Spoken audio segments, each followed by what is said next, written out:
Bonjour, aujourd'hui je vous invite à aller voir la cloche de l'Hôtel-Dieu. Si vous voulez bien me suivre.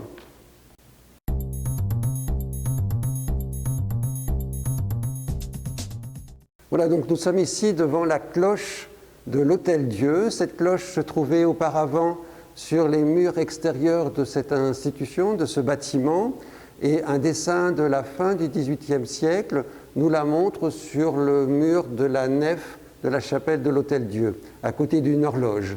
Donc elle servait à rythmer les moments forts de la vie de ce bâtiment, de cette institution, les temps de prière, les temps de repas, les autres moments forts de l'Hôtel-Dieu.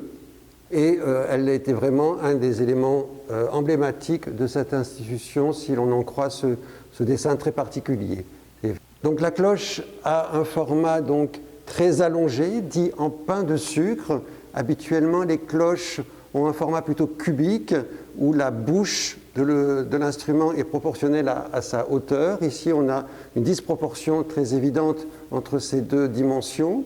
Donc cette forme allongée qui se referme ici au niveau du cerveau de la cloche, là où résonne le son. Et donc on a donc une anse tripartite.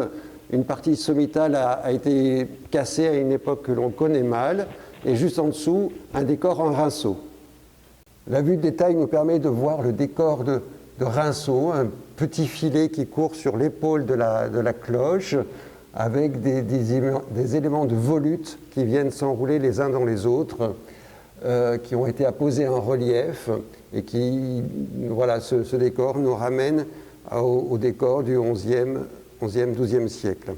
Puisque nous avons une vue de détail, regardez aussi la panse qui a un côté un petit peu étamé, comme si la cloche, le bronze de la cloche, avait été recouvert d'étain pour la protéger des intempéries. Autre élément notable de cette cloche, c'est son système de tintement. Elle n'a jamais été battue à la volée. Le battant qui est à l'intérieur, qui existe bien, n'a laissé aucune trace d'impact sur le flanc intérieur de la panse et de la pince. La partie inférieure de la cloche s'appelle la pince.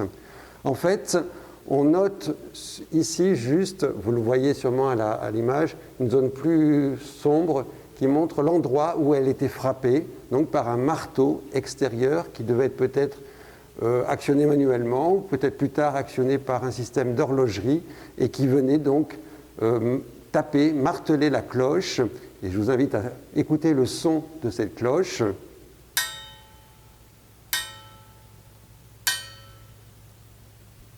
Merci.